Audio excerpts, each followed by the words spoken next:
little time, but for 52 years, this issue has torn our country apart, and they've wanted it back in the states. And I did something that nobody thought was possible.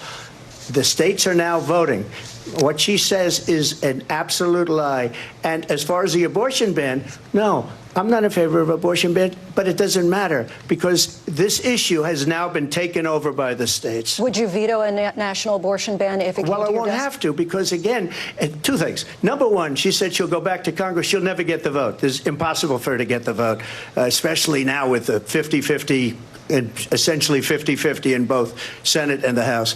She's not going to get the vote. She can't get the vote. She won't even come close to it. So it's just talk. You know what it reminds me of? When they said they're going to get student loans terminated, and it ended up being a total catastrophe. The student loans, and then her, I think probably her boss, if you call him a boss, he spends all his time on the beach. But look, her boss went out and said, we'll do it again. We'll do it a different way. And he went out, got rejected again by the Supreme Court. So all these students got taunted with this whole thing about this whole idea.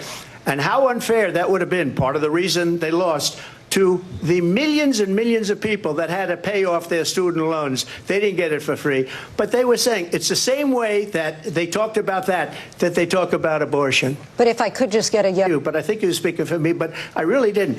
Look, we don't have to discuss it because she'd never be able to get it, just like she couldn't get student loans. They couldn't get student loans. They didn't even come close to getting student loans. They taunted young people and a lot of other people that had loans.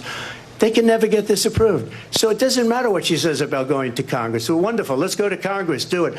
But the fact is that for years they wanted to get it out of Congress and out of the federal government. And we did something that everybody said couldn't be done. And now you have a vote of the people on abortion. Vice President Harris, I want to give you your time.